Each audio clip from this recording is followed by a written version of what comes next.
예.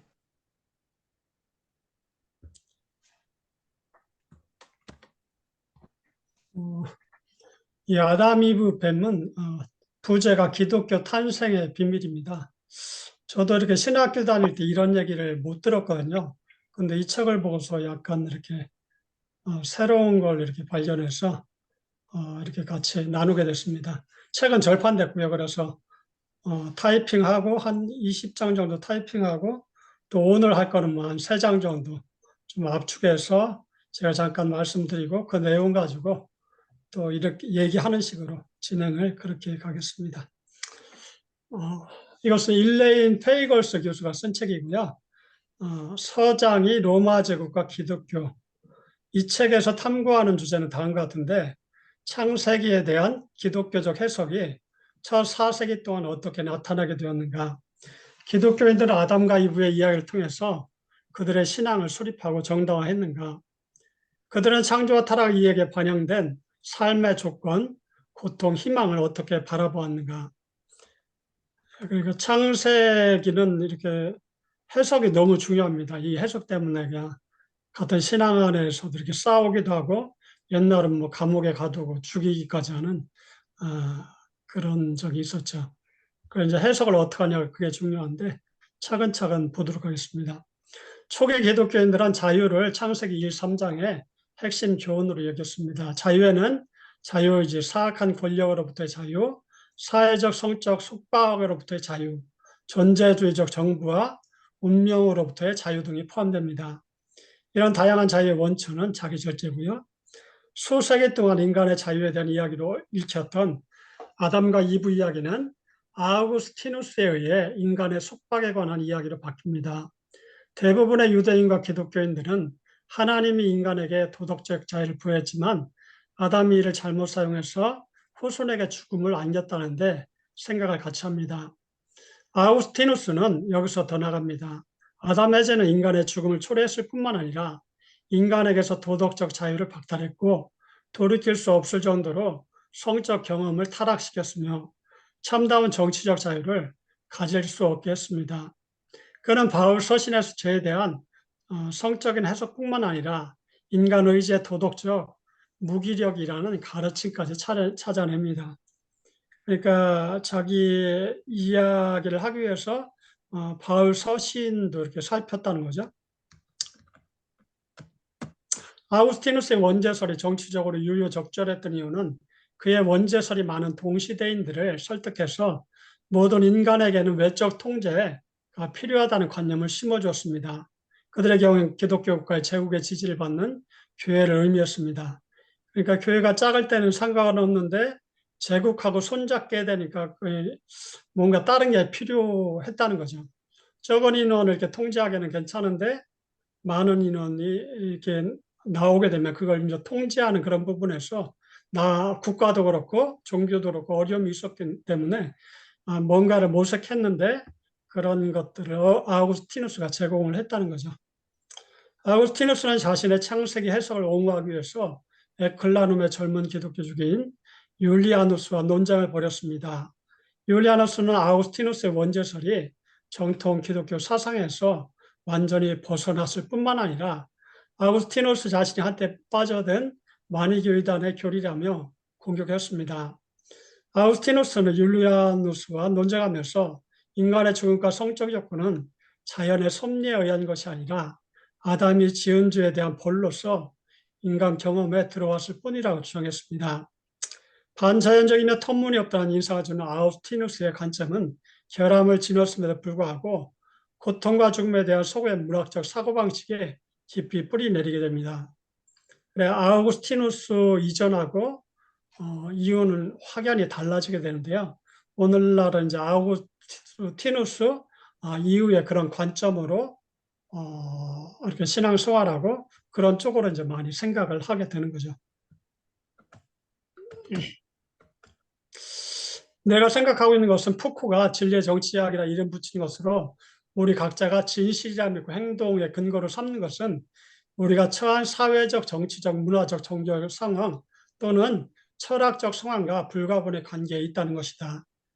종교가 이 땅에 있지만은 종교 자체만이 아니고 다른 주변 환경에 영향을 받는다는 얘기를 푸코가 이렇게 하는 거죠. 사회적, 정치적, 문화적, 종교적 상황, 철학적 상황, 이런 것을 이야기하고 있는 거죠. 그러니까 뭐 종교나 정치나 다른 뭐 학계도 그렇고 다 서로가 서로에게 영향을 주고받지 독불장군으로 있는 것은 아닙니다. 또 기독교 같은 경우도 계속 철학 쪽하고 이렇게 철학이 무슨 얘기를 하면 그걸 이제 기독교에 맞게 이렇게 풀어서 또 이야기해내는 그런 것이 지금까지 많이 이렇게 있어 왔습니다. 아구스티누스도 플라톤 철학, 신플라톤주의를 풀어가지고 기독교적인 그런 얘기들을 다 완성을 했던 것이죠. 1장 하나님의 나라가 가까웠다. 누가복음과 비교해 보면 마태복음에서는 자기 가족과 원수가 되라고 한 예수의 말도 순화됩니다. 마태는 이 말씀을 바꿨고 결국 예수는 아버지나 어머니를 나보다 더 사랑하는 자는 내게 합당하지 아니하고 아들이나 딸을 나보다 더 사랑하는 자도 내게 합당치 않다. 그렇게 얘기합니다. 무슨 얘기인가 하면은 누가복음은 가족에 대한 걸 아주 강하게 얘기했는데 마태복음 약간 이렇게 더 약하게 누가복음보다 약하게 얘기했다는 거죠.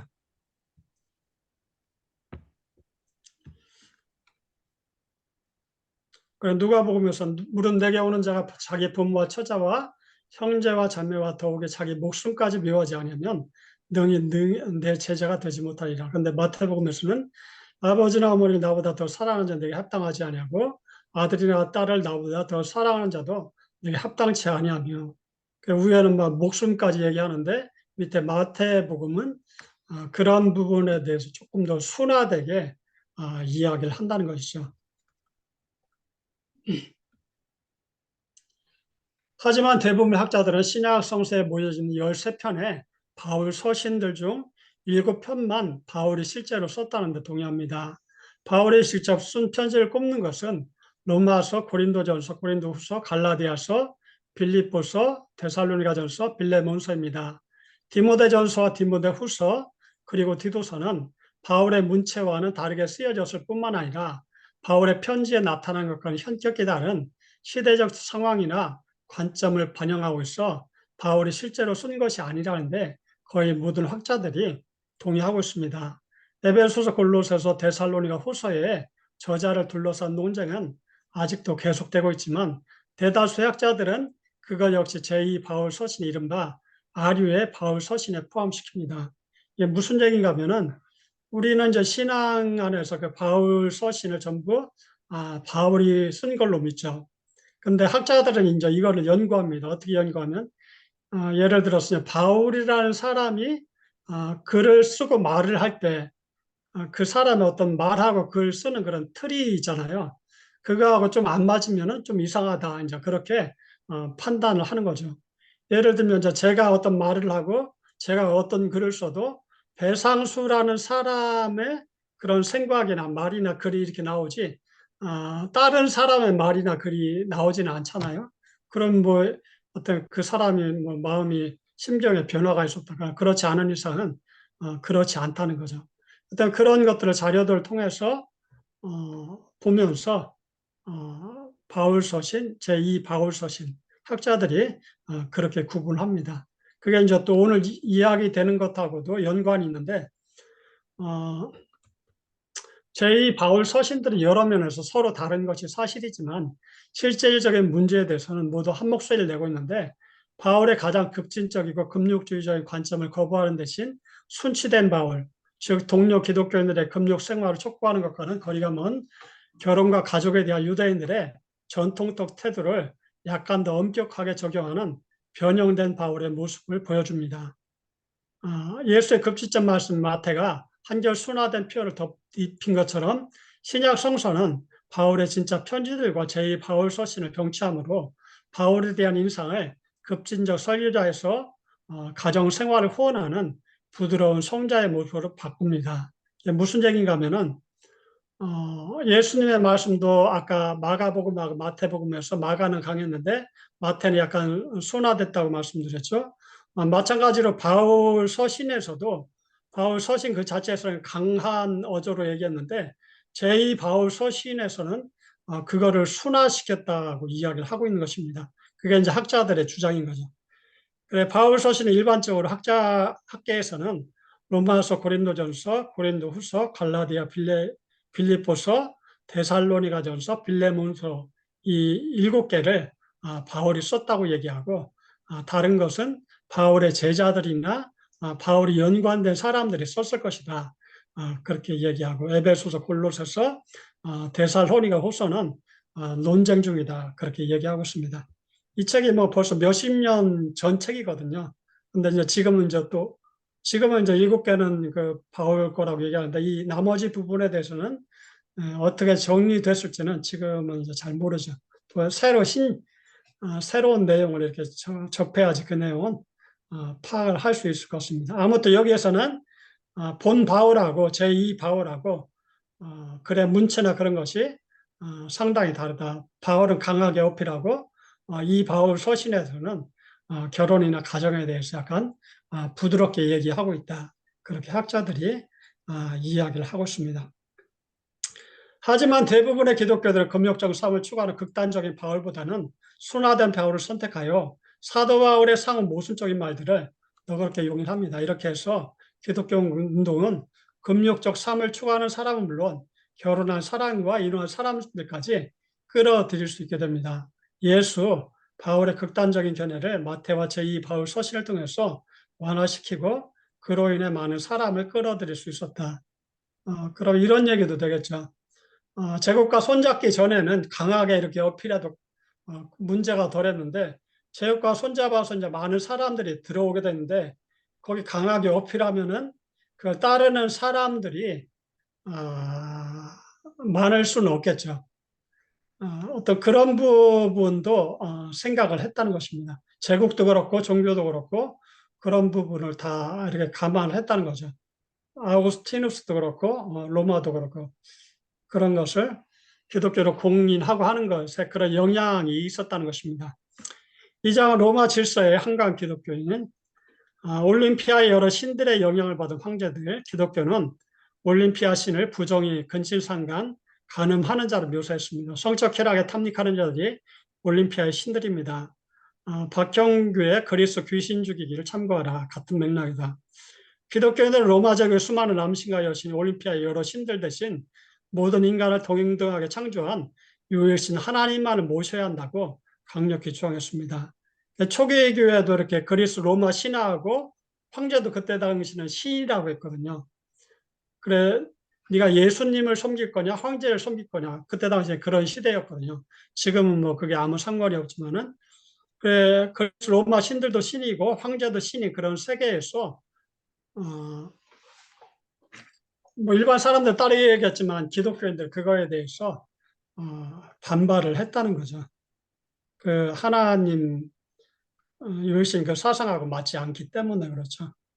3장은 이제 정통파 영지주의인데 유스테니스가 자랑한 기독교의 행동, 성적 자기절제, 자신의 재화를 궁핍한 자들에게 나누어주고 모든 인종의 사람들과 더불어 사는 것은 성적 학대와 금전적 착취와 궁핍과 인종적 혐오에 시달린 사람들, 노예 신분에서 해방된 자유 및 시민권을 얻지 못한 사람들, 노예들, 로마 세계에서 멸시당하고 버림받았던 사람들에게 깊이 파고들어서 그들을 감동시켰다. 기독교를 불온시하던 그 로마 관리들도 있었지만은 조직체의 꾸준한 발전을 통해 강화된 기독교 운동은 성장을 거듭해 나갔다. 다른 영지주의자들이 예수가 직접 말한 신비한 가르침, 그대 말에 따르면 신약 성서에는 단지 암시한 데 있고 도마복음서와 마리아 막달레나 복음서 그리고 구세주와의 대화와 같은 은밀한 저작들에서만 확실히 드러나는 가르침을 자신들이 안다고 주장했다. 나가 한마디 인근에서 항아리에 담겨 발견된 문서들은 영지주의 기독교인들의 영적 자기 발견 과정을 통해서 거룩한 깨달음을 추구했다는 사실을 말해주고 있습니다. 그러니까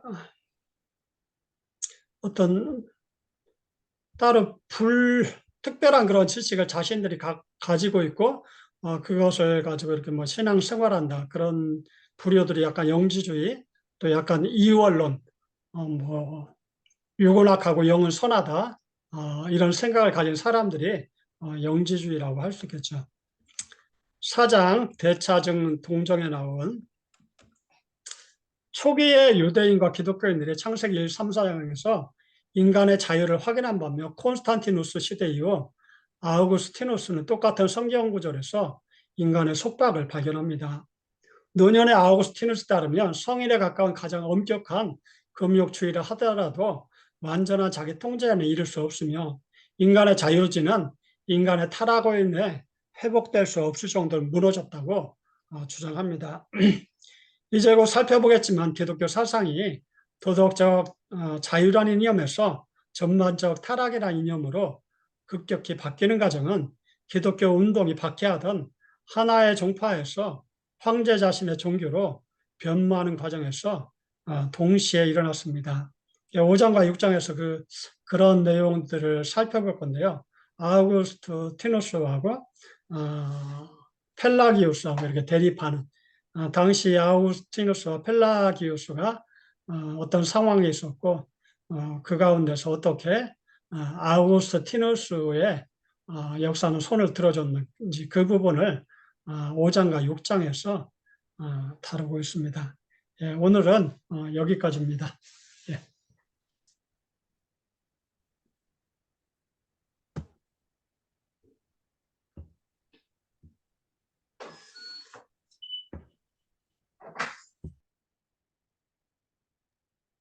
예, 수고하셨습니다.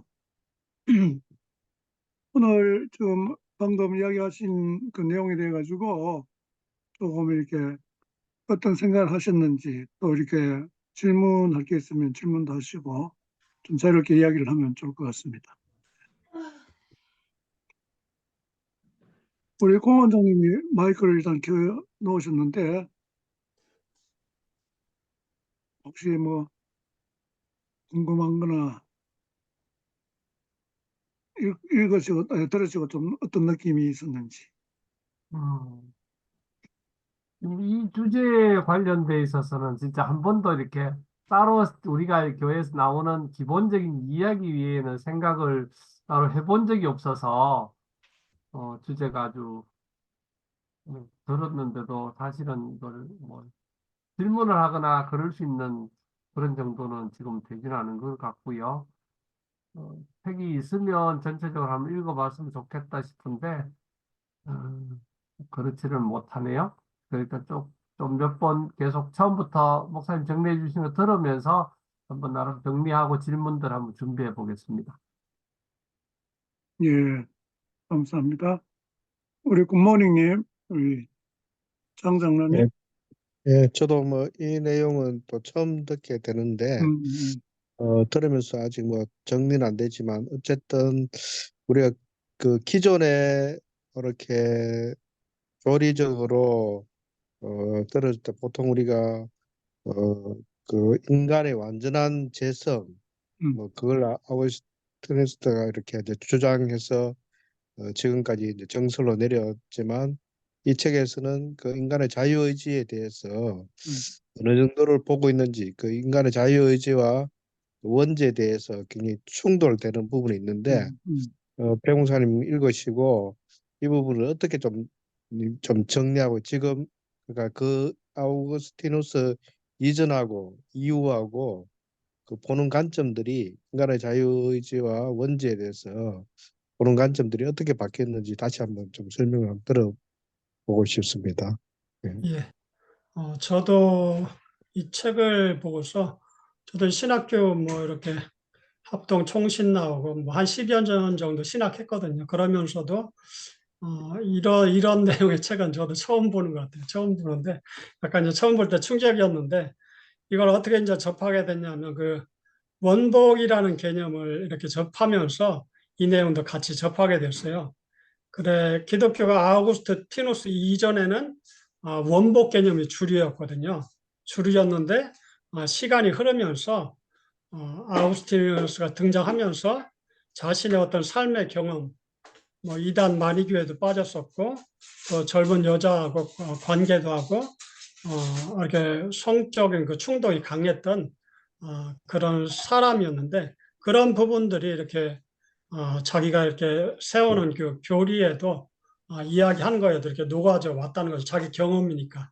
또 자기가 이제 대학자고 그러니까 그게 녹아져 와서 이제 나중에 이제 5, 6장에도 이제 펠라기우스와 대립하는 걸 보여주는데 기존의 주류는 아우구스티누스 반대편이었습니다. 대부분 이렇게 교부들이나 이런 사람들이 원복 쪽에 이렇게 저기 했었고 창세기에도 원죄 이전에 원복이 있었지 원죄가 앞에 나오지는 않았거든요. 근데 이제 아우구스티누스가 등장하면서 그 이제 원복 개념을 이렇게 좀 묻히고 이제 원죄 개념이 확 드러나고 그러면서 그런 것도 이제 우리나라에도 들어오고 지금은 이제 뭐 그 아우구스트 티누스 개념만 딱 이렇게 다 알고 있는 거죠. 다른 건 모르고. 예, 그런 상태이기 때문에 이제 제 생각은 이제 원죄가 너무 강하기 때문에 그런 이제 원복 쪽도 이렇게 좀 끌어올려서 균형을 좀 맞출 그런 필요성이 있다. 그런 생각을 합니다. 그런 측면도 있고 이 원복이라는 개념이 창조하고 이렇게 연결이 되거든요. 하나님의 창조. 예, 하나님께서 창조하시고 좋았다, 좋았다, 이렇게 좋았다 하셨는데, 그런 부분을 이제 싹 묻히고 그냥, 사람은 죄인이다. 물론 이제 그런 성향이 강하지만은, 그런 쪽에 이제 너무 치우쳐가지고, 너무 이제 한쪽으로 쏠림 현상이 강한 거죠. 예, 원복, 또 창조.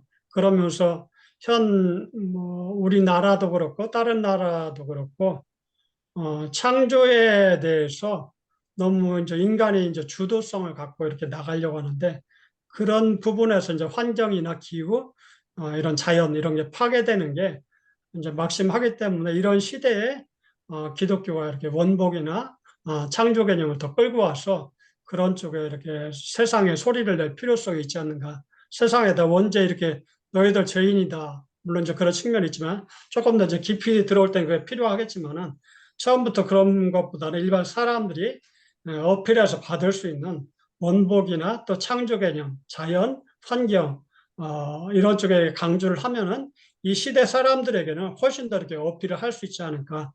그래, 그런 게 또, 켈틱 영성하고도 맞물리거든요. 켈틱 영성이라는 게 기독교의 영성인데, 아우구스티누스 쪽에 있고, 또 이쪽 이제 켈틱 영성 쪽에 있기 때문에, 이쪽에 이제 창조나 자연을 강조를 하기 때문에, 우리가 이제 아우구스티누스 쪽에서 충분히 많이 듣고, 완전 세뇌가 돼 있죠. 근데 이렇게 켈틱 영성 쪽, 창조나 자연 세계에 대해서는, 환경에 대해서는 기독교가 파괴하고 정복하고 어떤 문명을 위해서 이용만 하는 쪽으로 갔지. 그런 것 때문에 뭐 코로나도 오고 역으로 공격하는 시대를 살아가잖아요. 예, 요즘에는 이제 철학 쪽에서도 신유물론이 등장해서 예전에는 그냥 물건들이 수동적이고 멈춰 있는 걸로 이렇게 생각했는데 철학에서는 물질을 약간 능동적인 의미를 부여해서 신유물론 철학이 나왔습니다. 제 개인적인 생각으로 조금 공부하다 보니까 켈트 형성, 신유물론 뭐 이런 쪽으로 해서 원복 이런 쪽으로 해서 기독교가 좀 이렇게 알고 공부하고 소리 내고 그렇게 할 때 이 시대 가운데 훨씬 더 기독교 개신교가 사람들에게 어필할 수 있는 요소들이 많다. 그렇게 말씀을 드릴 수가 있습니다. 더 자세한 거 중요한 거는 5, 6장에 있습니다. 1, 2, 3, 4장은 약간 서두고 5, 6장이 약간 핵심 개념들을 갖고 있습니다. 예. 예, 감사합니다. 우리 강 목사님 혹시 이야기하실 수 있으신가요? 지금 또 차량 운행 나갔는지 모르겠습니다. 우리 박성 교사님은 아직 도착 못 하셨습니까? 사실, 예, 제가 예, 좀 한마디 아, 예, 좀 더 들었으면 좀 예, 하면 좋겠어요. 예, 예, 그, 예, 그 앞에 들리십니까? 예, 예, 잘 들립니다. 예, 예. 그 앞에 뭐 말씀하셨듯이 저도 이제 지난번에 한번 올라온 글에 그 원복이라는 영복입니까? 원복입니까? 원복, 오리지널 블레싱. 원복. 예, 예. 그래서 음, 그 적어놓은 글을 읽으면서 참 흥미로웠고, 예, 흥미로웠고, 그리고 이제 또, 예전에는 좀 생각을 못 했다기보다는 조금 아까 조금 전에 말씀하신 것처럼 재에 대한 어떤 그런 부분만 강조하다가 그 원복에 대해서 그렇게 말씀하시니까 좀 아주 좀 새로우면서 조금 흥미가 참 생겼습니다. 흥미가 생기는 것을 좀 음, 보게 되었고, 그리고 이제 제가 태국에서 사역을 하다 보니까 그 이제 좀 죄에 대한 부분들을 이제 가지고 이제 복음을 전하고 그래 하다 보니까 이 태국 사람들한테는 이게 조금 그 접근하기가 좀 많이 힘든 그런 것들을 음, 많이 느끼게 음, 되었습니다.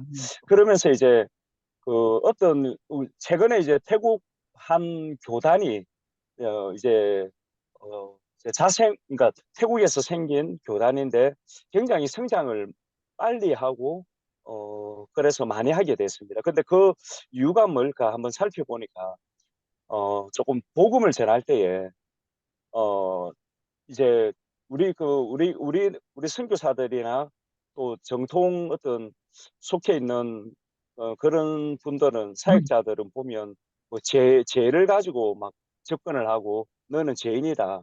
예수님이 죄를 위해서 이제 이 땅에 오셨다. 뭐 그런 식으로 접근을 하는데 이 교단은 그것도 하지만 그 이전에 복음을 전할 때 조금 복의 차원으로 접근을 하더라고요.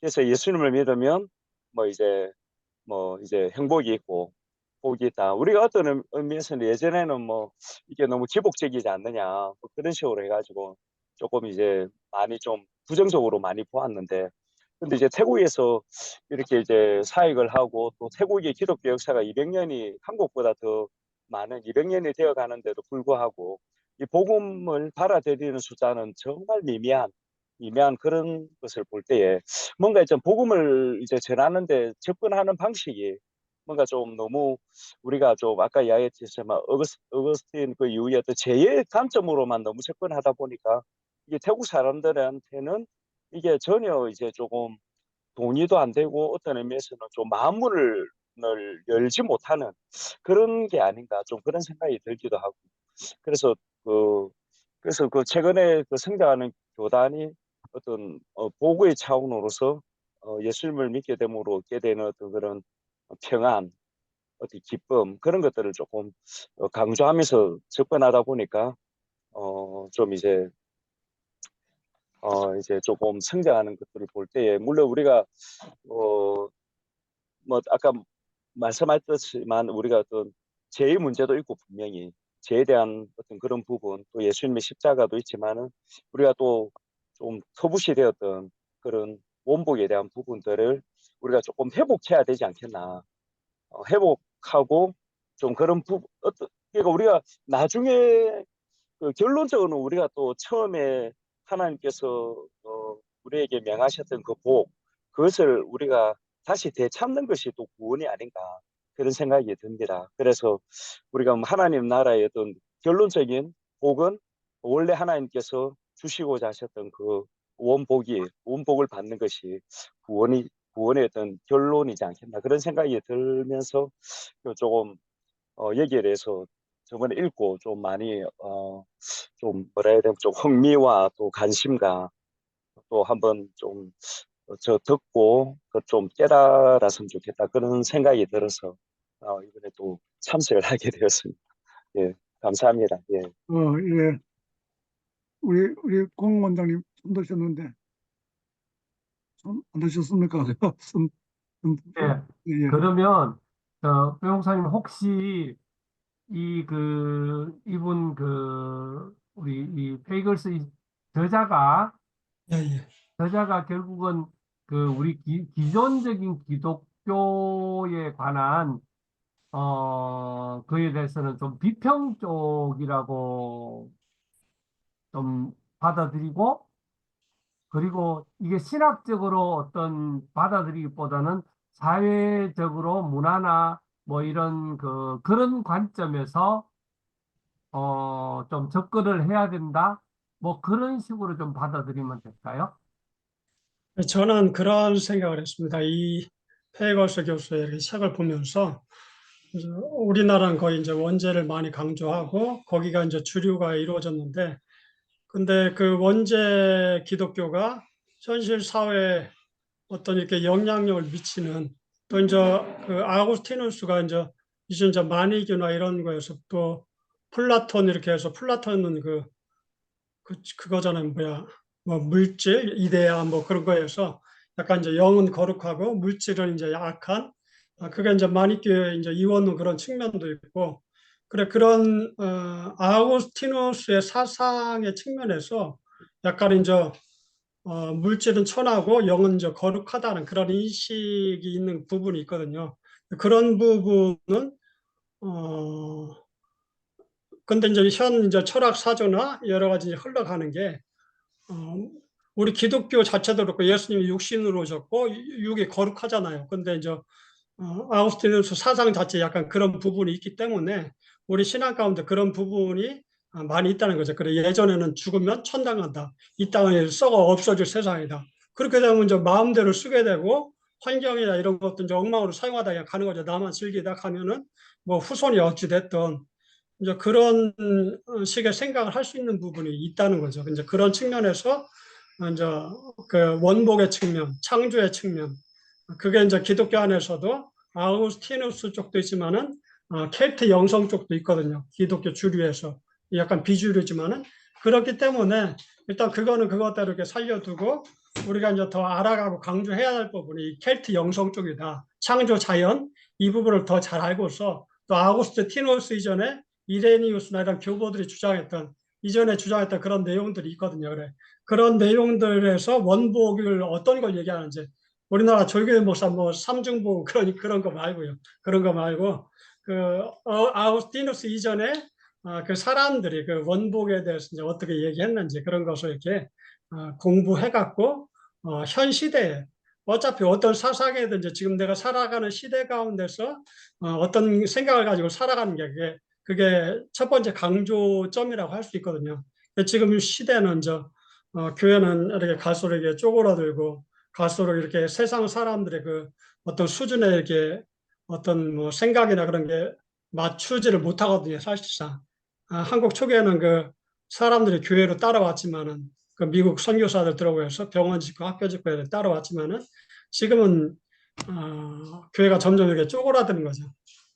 그러니까 그런 가운데서 그 원죄는 그대로 일단 놔두더라도 그 원복 쪽의 측면, 창조 자연 그런 부분 이렇게 또 그쪽에 이제 켈트 영성 쪽이 있으니까 그쪽을 알아갖고 활성화시킬 때 훨씬 이렇게 세상을 이렇게 접근하는 측면에서도 그렇고 아까 선교사님도 말씀하셨지만은 원죄로 갖고 접근하니까 사람들이 거부감 갖더라. 일본 선교사님도 그런 얘기 하더라고요. 그러면서 원죄 얘기하고 또 이제 원복도 얘기해줬다고 얘기하는데 그러니까 약간 너무 저를 이렇게 원죄 쪽으로 확 기울었으니까 원복, 창조 자연, 켈트 영성 이런 쪽을 이렇게 자꾸 발굴해갖고 우리도 그렇고 자꾸 공부하고 또 우리 후대도 이렇게 공부해서 어떤 이렇게 환경이나 그런 쪽에도 긍정적인 영향을 끼치면은 훨씬 더 이렇게 기독교가 다른 사람들이 볼 때도 로마 시대도 기독교인들이 이렇게 존경을 받았거든요. 근데 지금 시대는 그건 아니잖아요.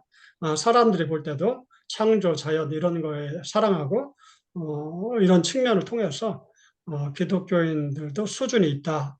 그런 생각을 할 수 있는 거죠. 그래 지금 철학도 신유물론으로 가거든요. 신유물론이라는 것은 이전에 이제 사람을 중심으로 뒀는데 그렇게 하니까 뭐 다른 게 이제 다 망가지는 거예요. 그러면서 뭐 동물도 나오고 식물도 나오고 이런 식으로 해서 그런 것을 끌어들여서 어떤 물질에 대해서도 얘기하고 하면서 물질을 이렇게 강조하면서 어떤 그런 뭐 동물권도 나오고 요즘 그러잖아요. 이 철학적으로도. 그래 신유물론도 그런 쪽으로 지금 많이 이야기를 하고 있습니다. 그래 그런 측면에서 기독교도 이렇게 같이 발 맞춰 나가는 측면에서 우리는 그 철학적으로 신유물론이지만은 우리 쪽은 이제 켈트 형성의 창조나 자연을 얘기하기 때문에 그쪽을 열심히 공부해갖고 이렇게 현 시대에 부합하는 그런 생각이나 삶을 가지고 다른 사람들에게 접근을 해 나가야 된다는 거죠. 그런 측면입니다. 예, 좋은 설명 감사합니다. 사실 우리가 이제 이 한 시간으로만 끝나는 게 아니고 다음에 이제 또 나머지도 공부를 하게 되고 거기에서 이제 더 심도 있는 아마 이야기를 주고받게 이제 될 겁니다. 그런데 이제 우리가 신학이라고 하는 게 어, 사실 보면은 여러 교파가 있잖아요. 여러 또 신학이 있고. 그런데 우리는 이제 자기가 몸담고 있는 그 교파 혹은 교단의 신학이 절대적인 가치 생각하는 경우가 아주 많고요. 특히 이제 좀 보수적인 그런 그 입장에 있는 그런 교단은 그것이 좀 더 강하기도 하고, 그리고 이제 그 신학이 이제 발전되는 어떤 그런 과정을 이렇게 보면, 여기서도 나왔지만은 사실은 정치적인 어떤 그런 상황, 이게 상당히 그또 영향을 많이 미쳐요.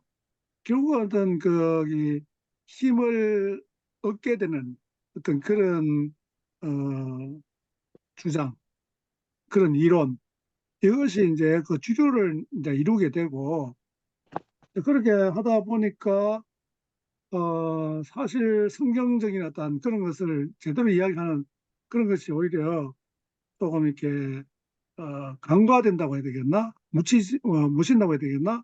그런 측면이 많이 있거든요. 근데 지금 이제 우리가 공부하는 이 부분이 이제 그런 것을 아주 잘 이렇게 드러내고 있는 그런 주제라고 생각을 합니다. 앞으로 아마 이런 주제를 더 많이 좀 우리가 공부를 하고 좀 고민도 하고 또 이렇게 우리의 어떤 현실을 어떻게 접목시킬 것인지 이런 것들을 같이 이렇게 좀 고민을 해야 될 부분이라고 보거든요. 뭐 쉽게 이야기하면 이게 신학이라는 것도 너무 이렇게 한쪽으로 많이 이제 기울어진 그런 측면이 진짜 많이 있습니다. 예를 들면 그 예정론 같은 경우에도 우리 이제 개혁주의에서는 진짜 많이 강조하잖아요. 그게 잘못 이해하면 완전히 운명론, 숙명론 같이 이해하는 그런 경우가 많은데 절대 그런 게 이제 아니고 그것도 결국 하나님의 주권을 강조하다 보니까 이제 그런 이제 이야기가 나오게 된 건데 이제 그 예정론 이런 것도 뭐 쉬운 건 아니거든요. 이제 그런 거라든지 뭐 그다음에 인간의 어떤 그 책임과 하나님의 주권에 대한 이런 문제도 우리는 뭐 구원받는 데서는 우리는 뭐 아무 할 일도 없는 것 같이 이제 그렇게 이야기하는데 절대 이제 그런 게 아니고 우리에게 분명히 주어진 어떤 책임도 있고 이제 그런 게 있기 때문에 그건 앞으로 제가 토요일 하는 그 모임에서 이런 걸 하나 좀 깊이 있게 다 이제 공부를 해갈 겁니다. 간단하게 이야기하자면 복음에 대한 이해도 우리 다음 이제 이번 주 말고 이번 주죠. 예, 이번 주에 이제 제가 광고했지만 로마서와 하나님 나라 그 아주 제가 볼 때 중요한 책인데 우리가 많이 놓치고 있는 부분이 뭐냐면 우리는 주로 십자가 속죄의 복음만 많이 이야기를 했고 그것이 복음의 내용이 다 한 줄 알고 있어요. 그런데 사실은 바울이 뭐 로마서 1장에서 이야기하는 거 보면 하나님 나라에 대한 그 복음이기 때문에 물론 십자가 속죄의 복음이 핵심이 되긴 하지만 그 하나님 나라라고 하는 이런 관점에서 그 복음을 이해해야 되는데 그렇지 않다 보니까 너무나 이렇게 개인적이고 또 이기적인 어떤 개인화되어가는 또 내면화되어가는 이런 측면이 너무 이제 강하게 드러난단 말이죠. 이런 부분 저도 오래전부터 이제 고민을 했는데 아주 좋은 책이 뭐 수년 전에 나와가지고 제가 많은 사람들한테 소개도 하고 이랬는데 이런 예를 들면 이제 그런 거라든지 사실 이렇게 찾아보면은 우리가 다시 한번 곱씹어 봐야 될 그런 주제가 이와 비슷한 어떤 그런 디베이트 할 만한 그런 주제가 생각보다 많이 있다고 봅니다.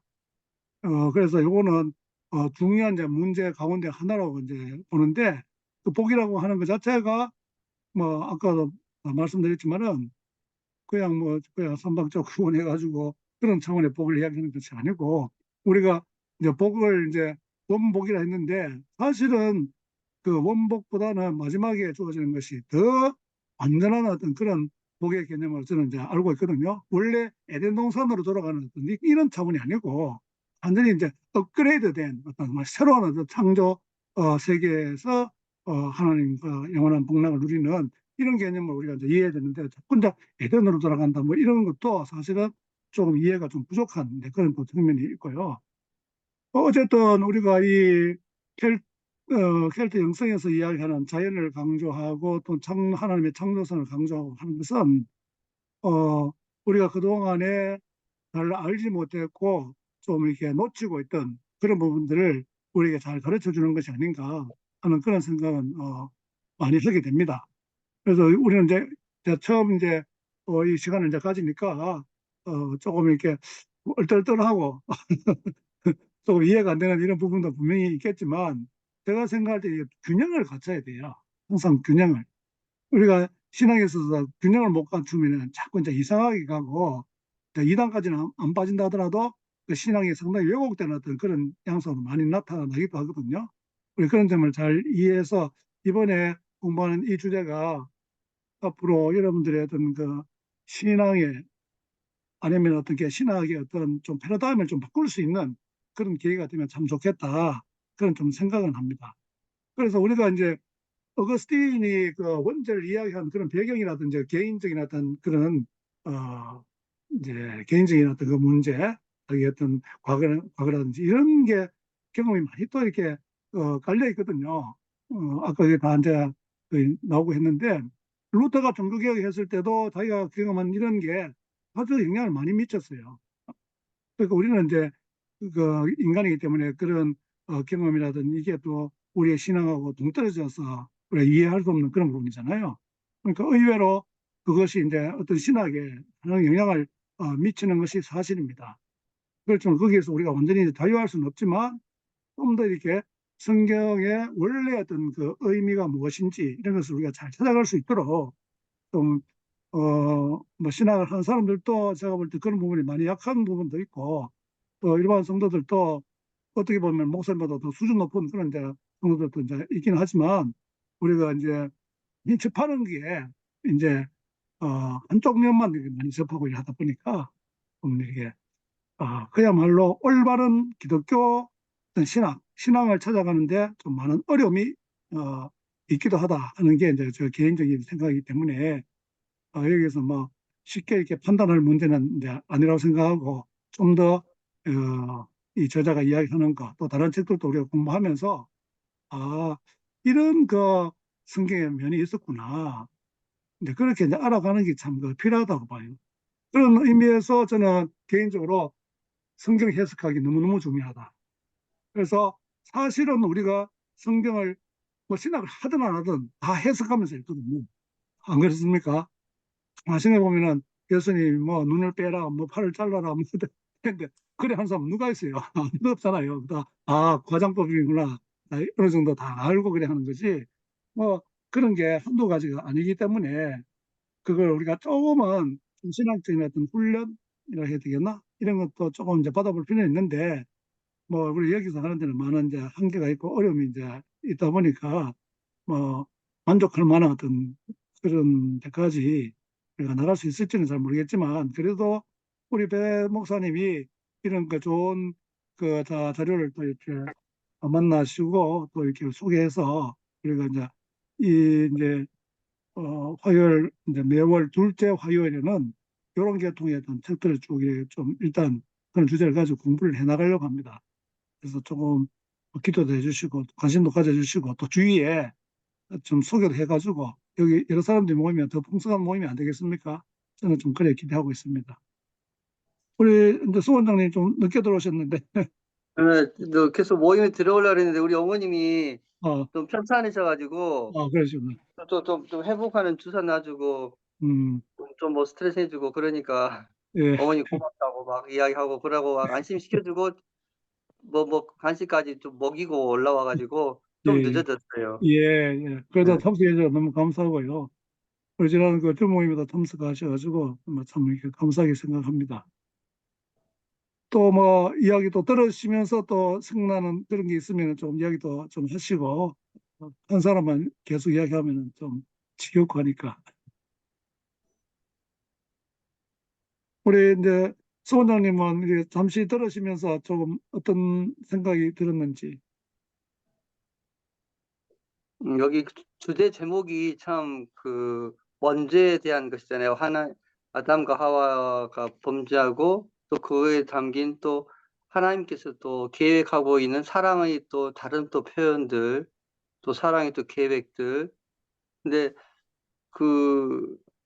그 하나님 그 계획이 굉장히 큰 것을 생각할 때 우리 범죄 안에 한정하는 것이 아닌 하나님 우리 연약함을 보고 또 하나님 계획하고 있는 그런 원대한 사랑과 또 예수님의 그런 희생과 구원의 계획들까지도 이렇게 하나님이 그 바라보시면서 이미 계획하고 있는 그런 것들을 바라고 나중에 또 그 뜻을 이루기 위해서 예수님께서 또 이 땅에 오시고 십자가 못 박혀 주시고 다 이루셨다고 고백하는 그런 그 일련의 과정들을 보면서 우리 그런 그 죄 범죄하기 쉬운 우리들 또 그것까지 아시고 또 회복하기는 그런 하나님.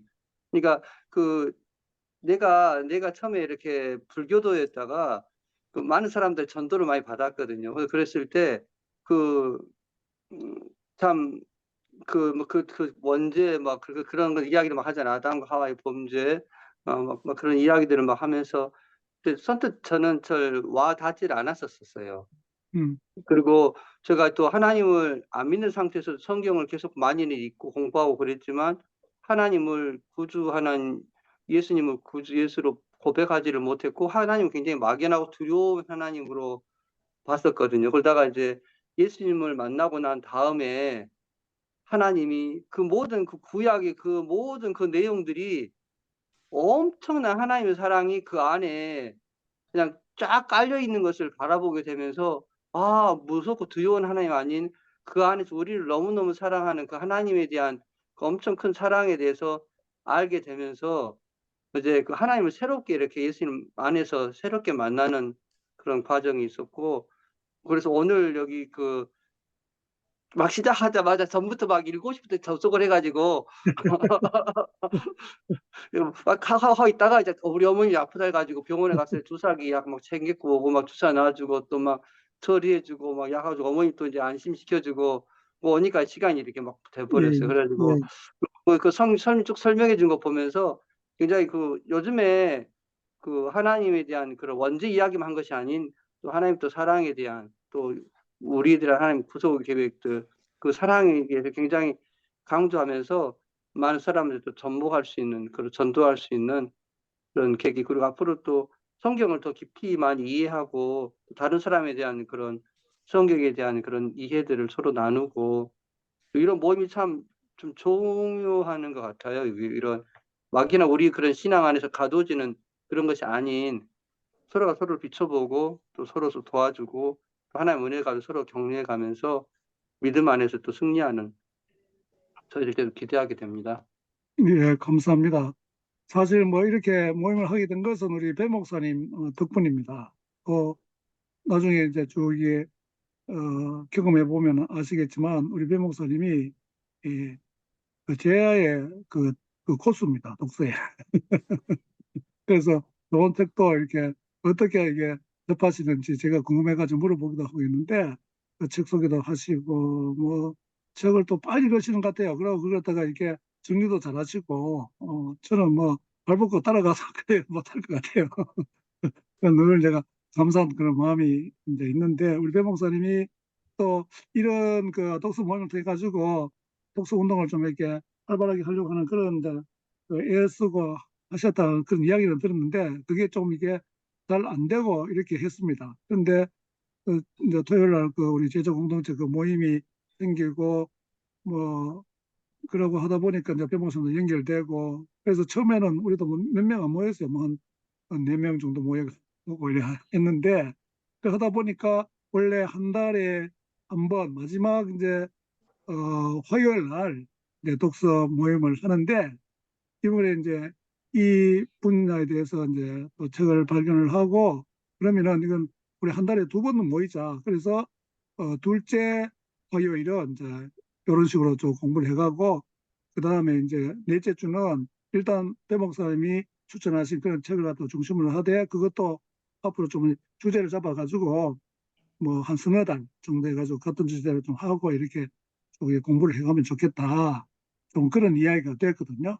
좀 기도해 주시고 여러분들도 좋은 책을 발견한다든지 이거 우리 모임에서 같이 나누면 좋겠다 싶은 책이 있으면 좀 이렇게 소개해 주시고 그래서 우리 거기 단톡방이 또 따로 돼 있으니까 거기 나중에 또 초청하고 이렇게 하겠습니다. 그래서 서로 이제 좋은 정보도 나누고 이제 그렇게 하면 참 좋을 것 같아요.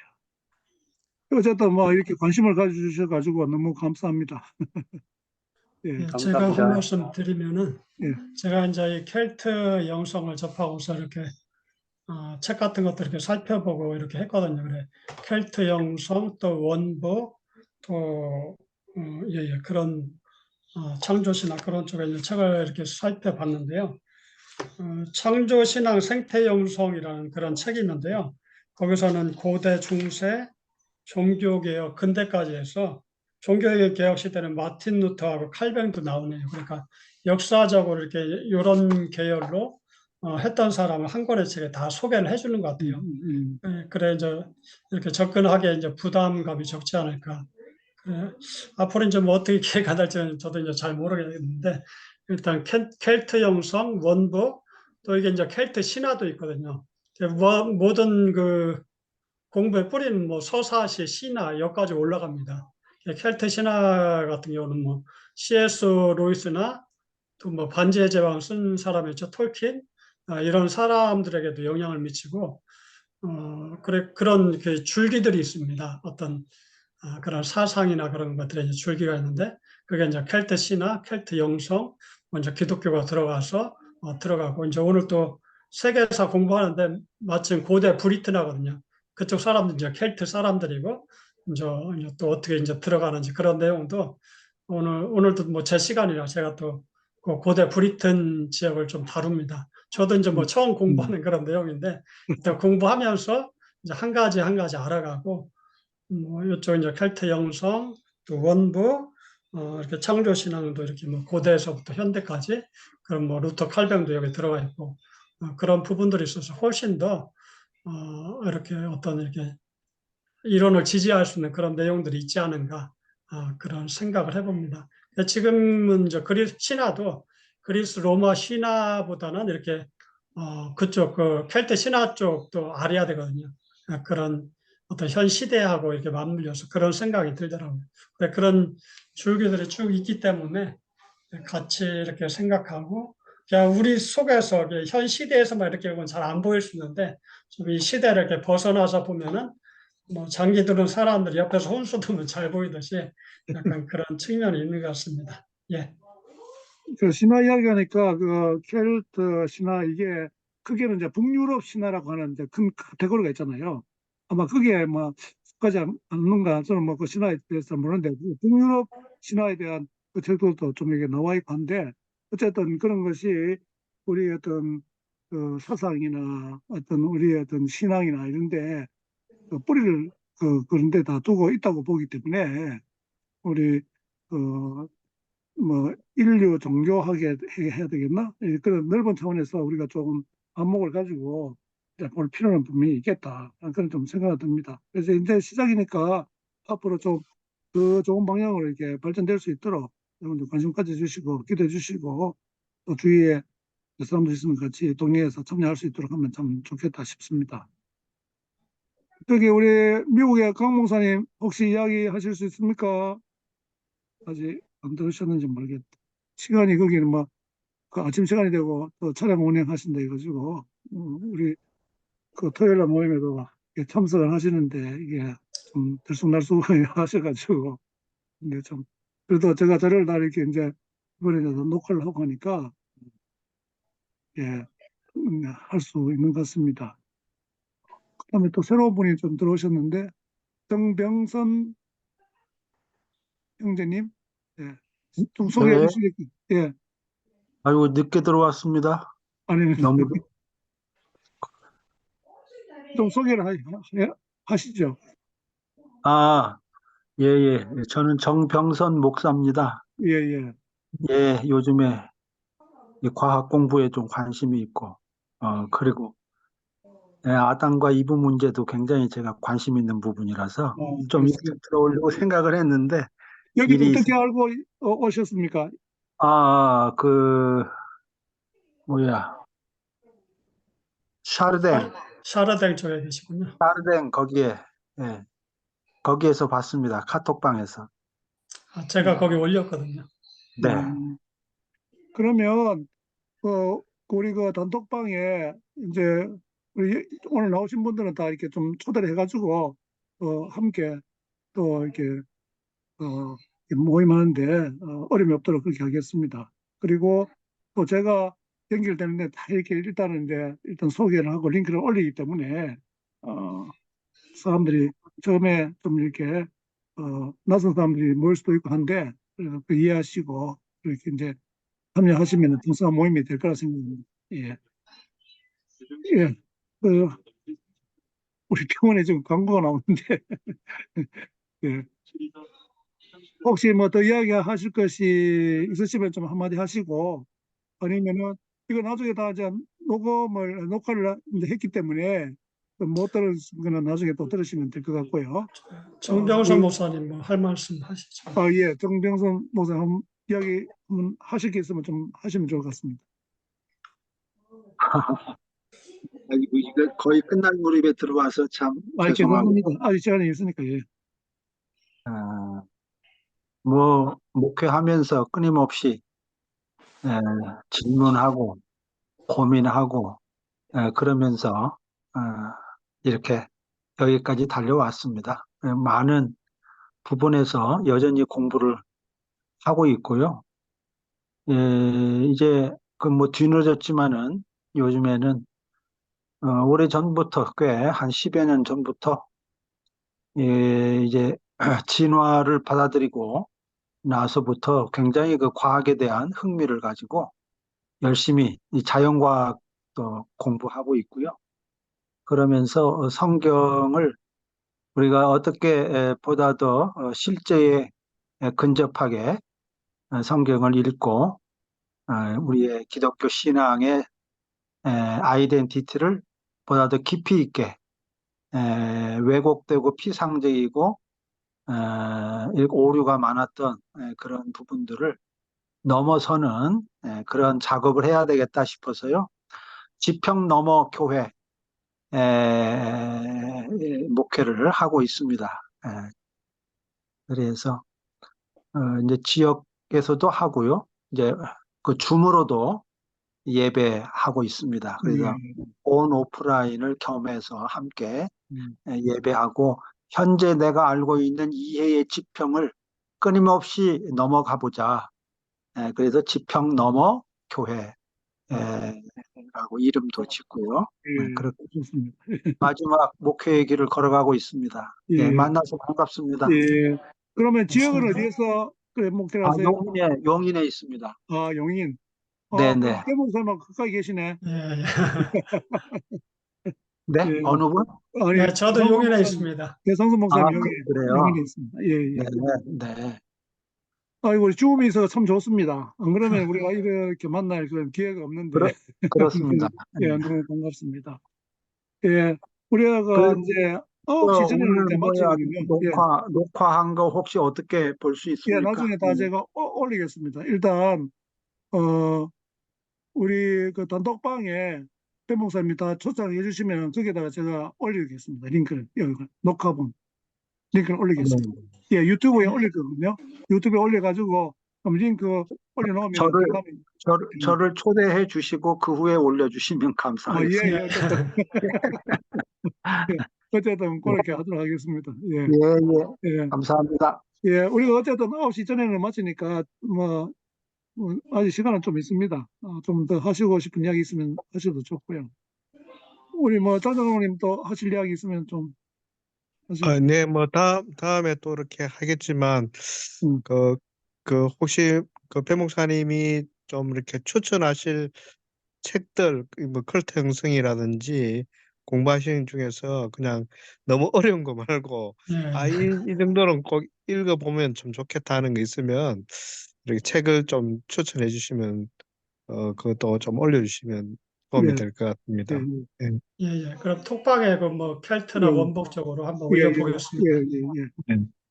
그 한 가지 우리 배상수 목사님이시군요. 예, 예. 네, 오늘 우리가 함께 읽은 그 아담 이브 뱀, 그 책이 절판이 돼가지고 예, 예, 예, 예.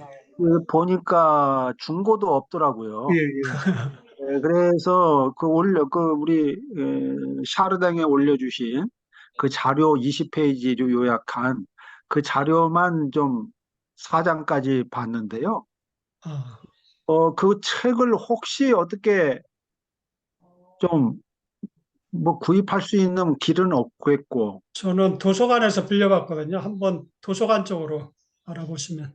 아, 용인 쪽에 도서관에 예, 있습니까? 예, 용인 쪽 도서관에. 아, 예, 예, 예. 감사합니다. 아니면은 거기 이제 영어 책은 이제 구할 수 있거든요.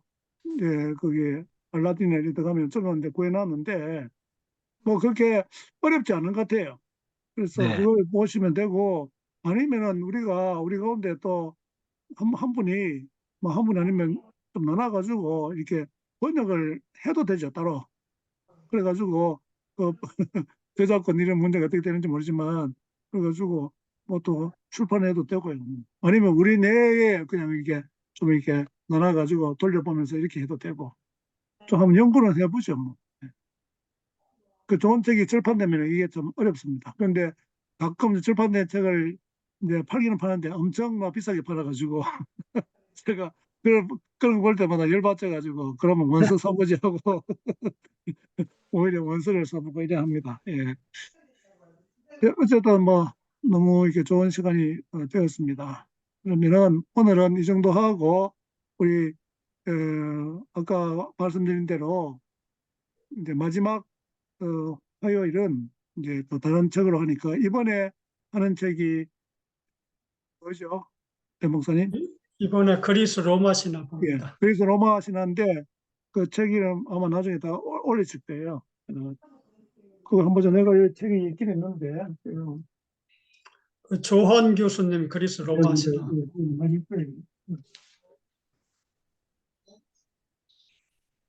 뭐 책을 여러 군데 놨죠. 예, 하여튼 그렇게 아시고 그것도 좀 여러분 참석하시면 참 좋을 것 같습니다. 예.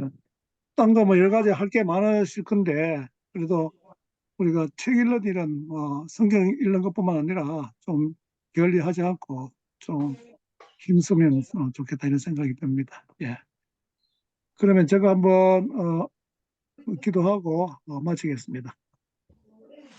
하나님 아버지 감사합니다.